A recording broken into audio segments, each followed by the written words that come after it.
my friends, my name is Tamatha. If this is the first time, we're going to spend a little time together. Today we're moving forward in our bread baking series, in the second level of our baking series, which is working with freshly milled grains. Now, in our first series, which was on yeasted doughs, we kept it very, very simple, and that was really about learning some of the techniques of handling doughs. And we did 9, actually. 9 different videos on that, which I think went well, and I'm so glad because now we can lay on top of that foundation a lot of new skills that we needed those skills to be able to build upon. When you're dealing with freshly milled grains, there are some needs for equipment.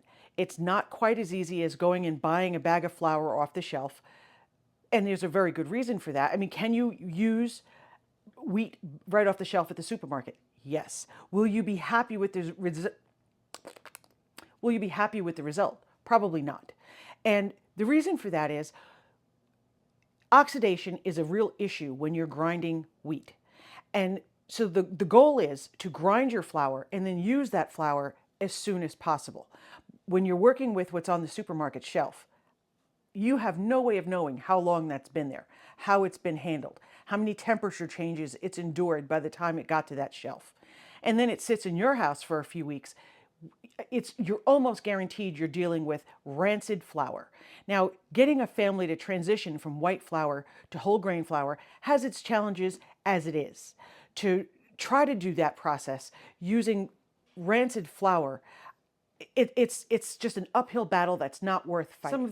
Some of the pieces of equipment I'm going to show you, you absolutely have to have. Some of it's really nice to have, and you can accumulate it over time. I am not insinuating even for a moment that I think what you should do is run out and buy all of this. That's insane, because what we want to do, of course, is make sure that we find the best deals. We look for those sales, those coupon codes, whatever it may be. Even some opportunities to perhaps find a secondhand piece that's in great condition. I am not above that. I have done it many times with all sorts of things. My book collection, for example, my book collection is a little odd thing to know about me, is well over 1,000 books. I have a library, I have a culinary library that I think would rival the culinary library at any culinary school in this country. And I am not kidding. So at some point I'll show that to you, but it's kind of embarrassing. I think I may have a problem. Other than that, so I'm going to show you the equipment. I'm going to explain what is an absolute, this is where you have to start when you're shopping for your equipment.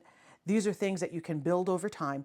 And then I'm going to give you a few tips and tricks so that you're ready, because the very next video after this, we're going to be baking our first loaf of bread. Then I thought, usually I give you the bread recipe or whatever it is that we're doing. I give you the recipe the day that it's airing, the day I show it to you. And I thought, would it help you at all if I gave you the recipe in advance? So today is Monday. Today's not Monday. Today is the next bread baking video will air on this coming Sunday. And so would it help at all if I give you the recipe that I've already got done for you? I've done it, of course, in volume, in metric, and in percentages. I told you as we go forward, we're going to start to lean on some of those more detailed skills, because I really, if at all possible, I'd like to try to move a lot of people who is, at least here in the United States, off of volume, and let's try to move over to the grams, because it's so much more accurate, and it's just better. I promise. I'm not trying to be difficult. I promise. I mean, sometimes I am trying to be difficult, just not right now. I'm kidding. That only applies to my husband. Okay, so I was thinking if I give you the recipe and I link it today, that would give you the chance to have a look at it, and maybe on Sunday when we're baking, we could bake together, or that would give you a better opportunity to look at everything, and then if you see you have a question, make it easier for you to kind of watch the video more carefully and see if there's anything that helps you to know in advance. Perhaps you could ask a question in advance, anything like that. I'm just trying to find a way to always make it easier for you. So I'm going to try it this time. I'm going to link the recipe. In fact, I have it here already done. I have the recipe done. The chart is here, and we're doing one dough 2 ways. We're going to do a standard, soft, beautiful dough. And so we're going to have a standard loaf recipe, and then we're going to do a cinnamon swirl, because that's just an easy place to start. I mean, it doesn't get easier than that. So we're going to start here and we're going to build our skills just like we did in Bread Baking 101. And the methods are all in the back. Okay, so we'll have all that available. I'm going to link it today in this video. It'll also be linked in Sunday's video, but I'm going to link it twice just in case that helps you. And if it doesn't help anyone, I'll worry about it later. I won't do it again, but I figured I'd try, see what happens. Okay, so I'm going to move the camera so we can get a little better view of what we're looking at, and I'll be right back. So instead of moving the camera very much, I decided it's probably better if I move myself. So let's start here. One of the things that is very, very important that we need to work on when we're starting with something like whole grain breads, because we're starting from grains themselves. That means that we have to work with weights. It is not ideal to work with, a cup and a half. That is really, truly, it's not accurate. And I think you're going to find a little too much room for error. And then meaning, so one day the bread comes out like this, and the next day the bread comes out like that. If you're working with a standard measurement where it's 600 grams all the time, it's very little fluctuation. You'll be able to have a more standard loaf. You'll know what to expect. So for that reason, here is the scale that I use. This is a digital scale, and I've had it for a very, very long time. You can use it with batteries or you can plug it in. This allows you to put the bowl on top, you hit tare, it zeroes it out, and you can measure directly in, and it just follows along. This is a great scale. I mean, I've had it so long, I don't remember the cost. If it was a very high cost, I'm sure I would have remembered it. So I will, assuming they still make it, I will link it. But you absolutely need a digital scale that measures in grams. Moving on, this is my grinder. This is my mill. This one is, let's move this. You know what, we'll move you all together. This is made by Nutrimil. I've had it for 4 years, and I've had this for 4 years, and I have to say that I love it. Before this, I had an impact mill that was also by Nutrimil, I believe, and it was extremely loud, and it heated up the grains too much. And what it did was it caused the oils that are naturally present on your grain to get very hot. And that actually damages them, which is the opposite of what we're trying to do. So that was one of the big reasons I replaced it. It did a fine job as far as grinding, except I truly hated the sound. It was horrible. But I am sensitive to sound, so that could be a me issue. So this is the type of mill. This is a stone mill inside. There are stone wheels that grind like this. And very important, if you get a mill like this, any of them like this, there are quite a few that have this design, you turn the mill on first, then you put in the grain. I cannot tell you how many times I've done it in the reverse. I pour it in, then turn it on. You have to take the whole mill apart, clean it out, and start over. Please learn from me. It's not a that's not even a word. It's not a catastrophe. That's a word. But it's a pain in the neck. And just, what I had to do is I had to put a sticky note, like a Post-it, that on here that said, turn it on first, to get myself to stop making that mistake. I don't make it anymore. But for the first 3 months, I made that mistake more times than I can count, and it's ridiculous. Why do I have this stupid color? You can get this in different colors, this little stripe. I got the stripe in this ridiculous color because this is not a color that I have in my home, but because it was on clearance, and because I accepted this crazy color, I got $100 off. And for me, $100 is $100. And so I was willing to tolerate this crazy color that doesn't match anything, because this was about being a tool. We weren't going on a date.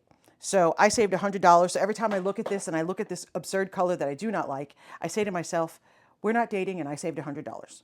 So there's that. Another thing to consider is one of the things you absolutely want to have on hand sooner than later, like maybe you want to make sure that you have this before you start to bake even your first loaf, is rice flour. Rice flour is what you're going to use when you are, after you've shaped your dough, what you're going to raise your dough in for your second proof, after it's shaped, a Benetton, which we'll get to shortly. You need rice flour for that. You don't want to use wheat flour, because wheat flour can be absorbed by your dough. That is absolutely not what we want. So please don't use we have bench flour that we use on our board. Not the same thing. You need rice flour. Okay, so we'll set that aside. This is in no particular order because I have it set up, I just want to get through it. This is a digital instant read thermometer. It is important. It's important that you stop depending on your visuals and you look at it and go, well, that's a nice golden brown. It must be done. In whole wheat breads, freshly milled grain, they tend to be brown, and that's not going to give you a good read. So you're going to find that I'm going to give you a lot of finishing temperatures because, again, how my oven bakes is going to be different from how your oven bakes.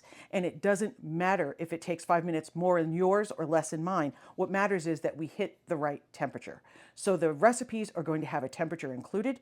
And to make sure that you're checking it, you want to take this, turn it on, and insert it into the center. So if you've got a loaf, let's say this is a loaf of bread, you're going to come in this way and go all the way to the center.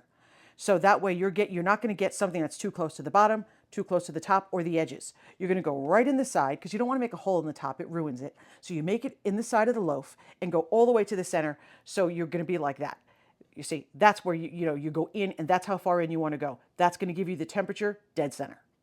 Okay? And that's very important. Again, I'll link it. These are not expensive. You must have them. This is a must. Just like a grain mill is a must. You don't have to have this one, but you need to grind your wheat. Mixer. You may know that because we've done this a lot. I use my other mixer, which is a standing mixer. I get asked about it a lot. It is a Viking standing mixer. They do not make it anymore. It's been retired for quite a long time, and I wish I knew why because it's a great mixer.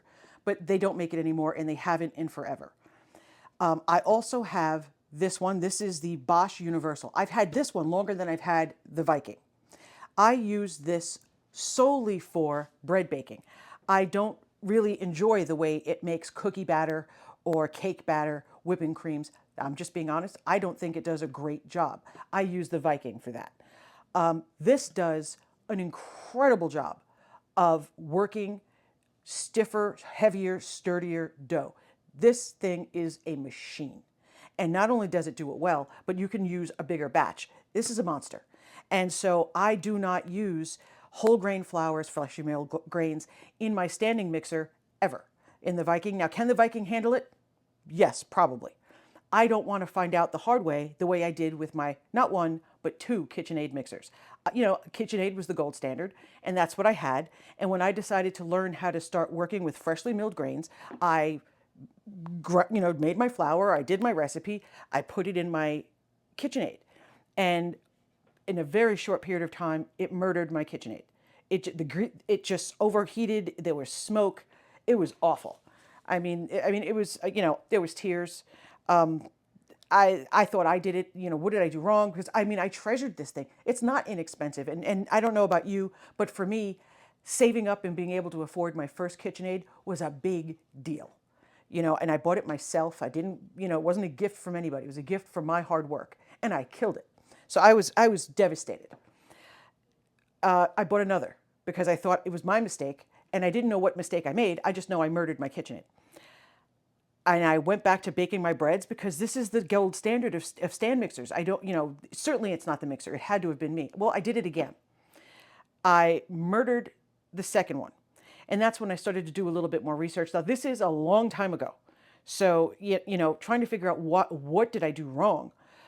Turns out KitchenAid standing mixers are really not, they're not the top choice if you're going to get really into bread baking. Bread baking requires something that's got more torque. And the KitchenAid just doesn't. Now, the KitchenAid does great, again, for cake batter, creams, pastry creams, butter creams, cookie batter, all those things. It does a great job. I am not anti-KitchenAid. I think it's great.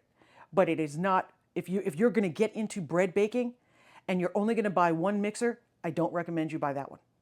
That's my opinion. I hope I offend no one, but I don't want to lead anyone in the wrong direction and end up, devastated like I was. You work hard for that money and now it's on fire, which is on fire. All right. Anyway, I got this in the late 2000s. That's how long, late 2000s, that's not even a thing. I don't even know how you say it. You'd say the late 90s. Now all of a sudden, I don't know how to say it. It was about 2009, 2010, somewhere around there. I don't know how to say it in fancy lingo, and I don't care. How about that? That's how long I've had this thing. It works like a champ. It never fails. It never overheats. It's a well-behaved little creature, and it does a bang-up job for dough, especially doughs that are kind of heavy. And when you're dealing with freshly milled doughs, this is the one, not this particular mixer, this type of mixer. There are a lot of others. There's an Ankerstrom. There's a lot of mixers that are out here that are really, really built with that extra torque for handling the real mixing and developing of gluten in your heavier doughs. There's a lot of them now. Back when I was buying a mixer, this was the only kid in the playground. And I have it, and I've had it forever, and she still works. So in fact, it didn't come with this stainless steel bowl. It came with a white plastic one, which frankly, there was nothing wrong with it. I just kind of felt like everybody else has a stainless steel bowl and I want a stainless steel bowl, and I went and bought it like a jerk. There was absolutely no reason for it. I was just being a child, and that's the truth. Okay, so don't murder your standing mixer if you can avoid it. If a KitchenAid is all you have and you want to make these breads, make smaller batches. Absolute, you can, please don't use a double batch. Don't even consider it. You know, forget it. Don't do it, because there'll be a fire. It's been there, done that twice. So that's what I have to say about mixers. Now, pans. When we're dealing with doughs that are, that the structure, the glutenal structure, I said glutenal like it was a butt. Pause. I said but. Oh, the humanity.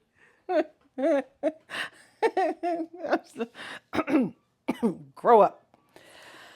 When you're dealing with doughs that have less gluten, I'm not stepping in that hole twice, sometimes you need structure to help them rise. Otherwise, you ever see people who bake a freshly milled dough and it kind of looks like a Frisbee. It just kind of, it doesn't have that structure to stand tall like white flours do. Now, that's not getting into the fact that we're going to do blends and all that stuff. We'll cover that in the next video. I'm saying to you, if we're dealing with 100% freshly milled flour, very often you're going to have some gluten issues. And so that's where you have some combinations that you try to increase your gluten so that you can have better structure.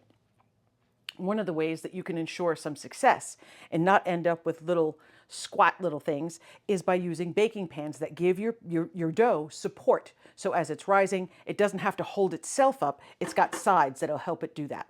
So you want to make sure you have two, you know, I mean, you don't have to start with this collection. And if you saw the rest of it over there, I think I do have a problem. There should be a meeting. I don't know. Anyway. Neither here nor there. So I wanted to show you a couple of things that I do like. This is a cast iron pan, and I like it a lot. And it's got a lid, so you can either bake as another loaf pan, or it closes. And when it closes, it traps in the steam, and it creates a really nice crust. And I really like baking in cast iron. I have quite a bit. I have a very large cast iron collection. I really like it. It holds heat beautifully. It's great. This is another pan that I think is great. And it also has a lid for when you're making a pain de mie. So you ever see that? You ever see the bread that's a perfect square? That's because there's a lid on top. And as the dough rises, it pushes against that lid and it closes the crumb, because it's trying to proof, but the lid is holding it down. So you get this really tight crumb that's really nice to slice. It's this pan, and it's got a lid that slides on and off, but you don't have to use the lid. So I like that. And this is from Fat Daddy-O. These are not expensive. They came as 4. It was a 4-pack. They bake great. Not expensive. Very easy. Very lightweight. They bake great. You notice what's missing is glass. I don't enjoy baking my bread in glass. I don't find that it conducts heat very well. I find that you get spots that are light and spots that are dark. I just don't do it. I don't bake in glass. The only thing I ever bake in glass is a pie. And not if I have a choice. Glass, I just don't think does a great job for that. And so if that's all you have, for the love of God, please use that. It's better than nothing. But if you're going out to buy, go for the metal. I think you'll be happier with the result. Now, one of the things that's important, more important than you'd think, after you've done your bulk fermentation, just like in our 101 series. Oh, the reason this is here, by the way, I just wanted to show you when you order wheat grains, this is how they come. This is a 5-pound bag, and it comes in paper. Now, when you order a much bigger a much bigger amount, it still comes in paper unless you get lucky, or they have the option to order it in a bucket. If you're getting a 5-gallon, it'll come in a bucket. But if you're ordering 10 pounds or something like that, you may still get paper. This is an unpleasant way to store your grains. So that's why you saw when in the last video, you saw all of my grains in those glass jars. It's because this is how they come. And this is not a great way to store anything in our pantry. So I just wanted to show you, there's a reason I have all that glass. It's because they arrive like this in paper when you order smaller amounts. So I just wanted to mention that if you were wondering, well, what was the big deal of leaving it in the package it came in? That's the reason. Okay, so once we've been through our bulk fermentation, that's the first ferment. Now we've divided up our dough into whatever size we need, and now we've shaped it. We're going to go through all of that. Don't worry. I'm showing you where we get to with these. Now we have to have the final proof. And what that would mean is, and that's if we're not using a loaf pan. Because if you're using a loaf pan, your final proof takes place in the loaf pan. Okay, so but these are bannetons. And I have several different kinds, lined, unlined. This is made from rattan. This is older than my kids. That's how long I have this. This is made out of paper pulp, and so is this one. Now, I'll tell you something about that. People think that it doesn't matter, and you can just put a towel in a bowl and raise your dough that way. Can you do that? Yeah, you can do that. Or you can just spray it with a little oil or whatever it is and raise it in a bowl. The problem is that what you're looking for during that final proof is you're looking to form a bit of a skin on the outside of that dough. And if you're in a sealed bowl, whether it be glass or plastic or anything like that, stainless steel, it doesn't matter. If it's sealed, if it doesn't breathe, what happens is condensation will start to happen. The outside of that dough will be kind of tacky. And instead of getting that little bit of a skin on it that we're trying to achieve, the outside of your dough stayed kind of damp. And so it's not holding its structure because it's still so wet. And so by using these, it gives you the shape, it maintains your shape. It very often leaves very pretty lines, which is always nice. You sprinkle in your rice flour in all of these. That prevents sticking. Rice flour does not get absorbed into the dough, so it literally just serves to not stick. Okay? And so you put your dough, you sprinkle in your rice flour, you put your dough in, pretty side down, seam side up, because that'll be, when you turn it out, that's the top. And you leave it in there, you cover it, and you put it in your fridge overnight.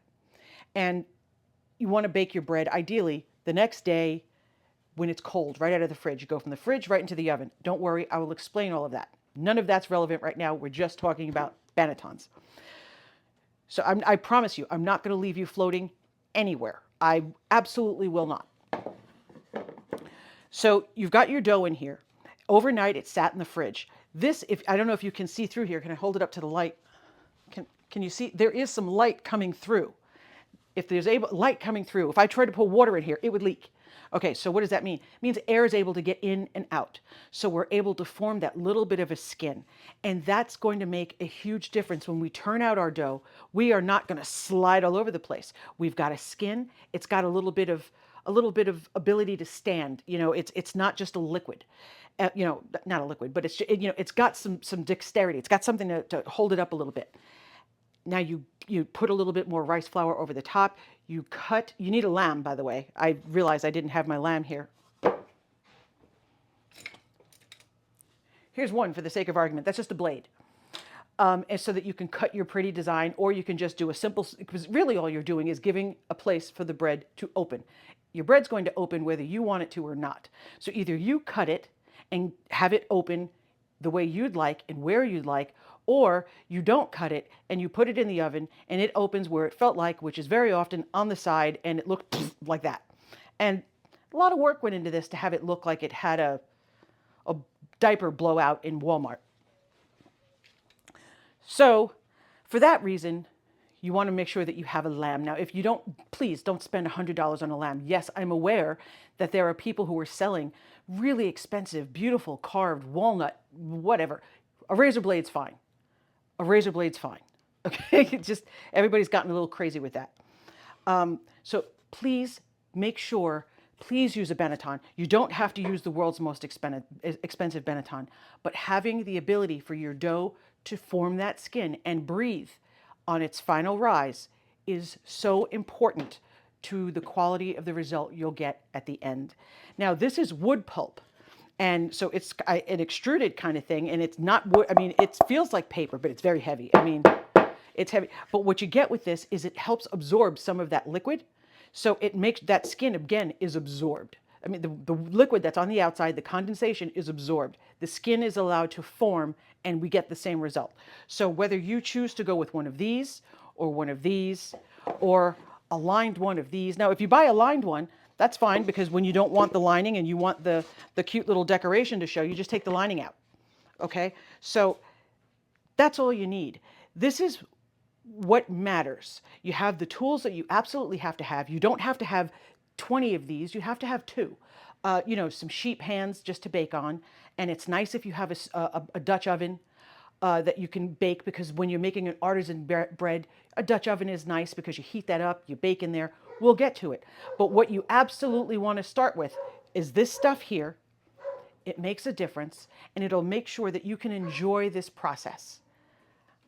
I'm going to link the recipe that we talked about in the description below this video, just in case you want to see it early. Otherwise, we're going to use in the next video, we're going to use the grinder, the mixer. We're going to use 2 of these pans. I haven't decided which 2, but there's going to be 2 of these, one for the loaf, one loaf bread, just a simple sandwich bread, and the other will be a cinnamon swirl. We will use some rice flour, and we will not be needing any bannetons for this particular recipe because we're going to do our final rise in these pans. So you don't need these yet. And we absolutely need a thermometer. Okay, I think that's it. I hope this helps.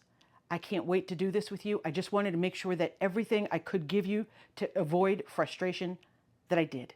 Okay, I love you to bits. I'll see you next time. Mwah. Bye-bye.